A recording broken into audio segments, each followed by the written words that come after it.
Good evening. This is Chaplain Ian Perry from the Missions of Love. We are starting a school of aquaponics. This part that we're showing today is how to make a biofilter. A biofilter is very important in an aquaponics system if you're going to have a lot of fish in your system. Normally on a continuous flow you would not need a biofilter because you have a set amount of fish and the system cleans itself. But if you're going to have a large amount of fish versus a large amount of plants, it's good to have a biofilter to get some of the concentrated stuff that's in the water out. But it can be very expensive if you buy one. And we're going to show you how to make one inexpensively.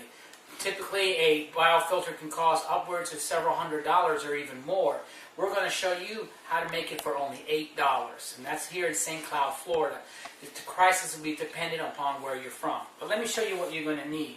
First thing you're going to need is media material. We're using screen material like you would find in your windows of your house. You can use plastic. You could buy a whole bunch of plastics and use it, sponges or anything. But for today, for simplicity and cost purposes, we're only going to use some screen material. You're going to need scissors.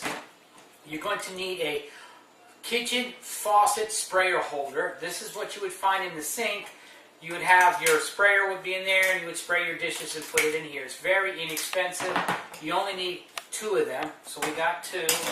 You need a screwdriver, 10 sheet metal screws. Any size will do. Just don't get the smallest. You don't need the largest. I recommend getting galvanized because you don't want them to rust. Also, you're going to need an air pump. You can get an air pump in any plant store, pets food store, Walmart.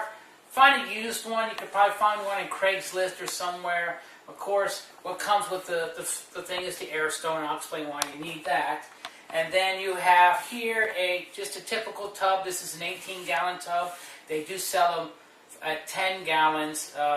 They cost about the same, which is about $5 to $6 for this tub. This is the actual filter.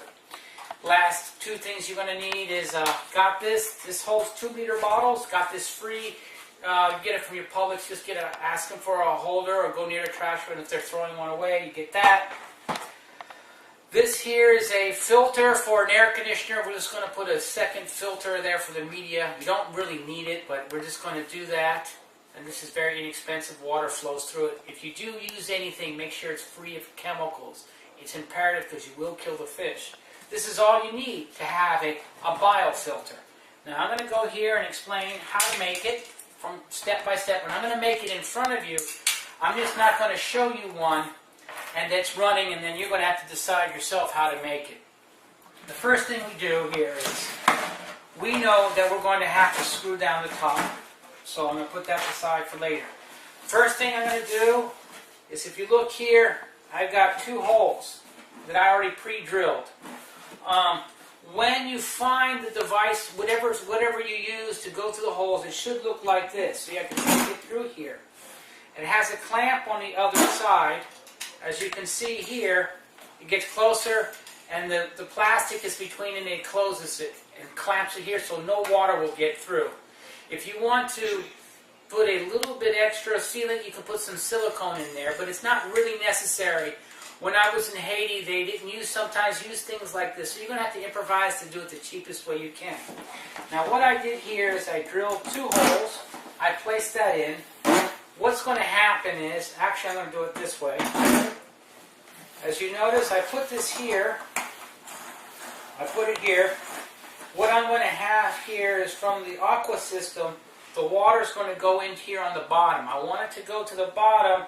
And as it goes, the water is going to be forced through the media material to filter it, and it's going to come out here, and I will put this one in. And as you can see, it doesn't take very long to build this whole device.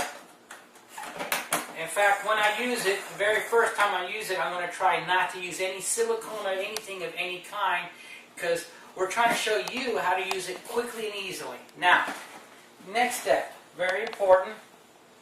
We're going to take the air filter that we need. You get what I did here is I just pre-punched a hole here. If you can see, there's a little hole just big enough for the hose to go through. But it's above the water line here. I don't want it below, I want it above. It's because I don't want any water to drip out for going out of there. So There, I got it in. Now what I'm going to do here, it's very important, I put the stone in there, very technical here as you can see. I place it in the bottom, just like that. Now, I have it just laying there in the bottom. This is where this comes into place. I put it upside down. See, the air hose is going to be underneath it. If I put the air hose here and the media sits on top of it, it's not going to let it work right. The bacteria needs to grow and it needs oxygen. That's the reason you're using the air hose. Now you can get a cheaper, inexpensive air hose. As you notice, I just placed it in the very bottom. That's what it looks like. This is almost completely done. The air hose gives oxygen to the system so the bacteria will grow and everything, and so the biofilter works as a biofilter should. Now, as the water comes in the bottom, I'm going to show you how I made this. I took some screen and I cut it like this. There's no set length, it's how much you want it. And I'm going to make it into a knot. Just a little knot like this. You don't want it drum tight like that because you want all the surface area you have to be visible. So let's undo this one. I made it a little too tight to show you. When you do it, just do it nice and loose. And then you fill it in. And you fill it to pretty close to the top. I pre-made these so we don't have to sit here and do that. Let me show you. As I fill it in, this is so simple. You just put it in here. You can push it down a little bit. There we are. And I will show you what it looks like when it's full. As you notice, this is what it looks like. Very simple.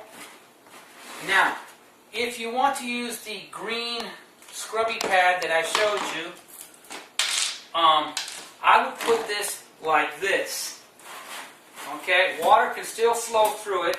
As you notice, make sure this is not occluded or closed like that. You want it underneath it. So what I did here, to make it simple, it breathes, so it's like a two-stage filter. Notice it's like that, no chemicals. Water's going to be forced through it, come to the top. Now, notice this hose here hooks to the water pump. Now, I do recommend this. When you do make this in such a way that you doesn't use a lot of power. And the thing that I do recommend is solar energy. This whole system here uses very few watts. You can use a solar cell, so you're not using any electricity wherever in the world you may be. Next, the top. I put the top on, but as you notice, the water's going to go in here and come out here. If I don't secure the top, what's the first thing that's going to happen when I fill it with water? It's going to pop up, water's going to be everywhere. So what we did, we took the screws like this. We have a hex screwdriver. You can use a regular screwdriver, whatever size screw. I do recommend a screw about this size here. The package says this was a number 10 5x8 screw. You don't have to stick to a certain number screw. I do recommend putting, as you see right here, I'm just going to do this. You just put in a hole. You look closely. We put a screw here beside the handles, right here. And I did these other two here.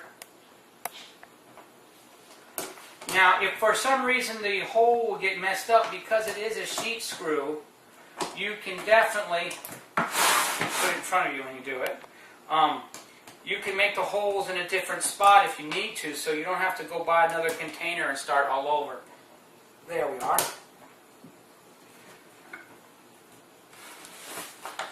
Then put this screw in here. Now you don't need a drill. The reason we're doing it like this, simplicity is critically important. If you were to be in a place such as where there's a tornado, a disaster happen, you can't afford to buy a lot of things. Or you're in an area you just don't have the money.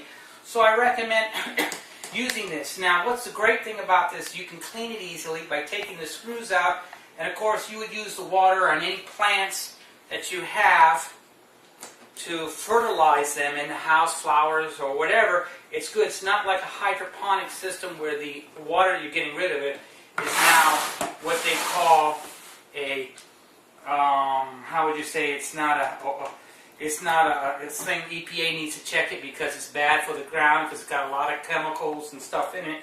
This is purely natural because we're using an aquaponic system. And you will be seeing that we're going to be teaching you a two-step system that you can use this. Simplicity. Again, we're showing you because we want you to know that it's a free thing that we're showing you to do, step by step. You can modify this, make it better, worse. This is just simple. You don't want to spend a whole lot of money because if you don't have it, you can't. And this is how it works. This is a complete system. This is all it is for a biofilter. $8 and you have it. Now I look forward to seeing you. If you have any other questions, feel free to call, write me at ki4ngz@yahoo.com. You can look at our YouTube site. We have a lot of pictures and questions. Feel free to email me or leave a comment, and we'll help you in any way we can. This is Missions of Love, School of Aquaponics, and I mean, you have a good time growing something.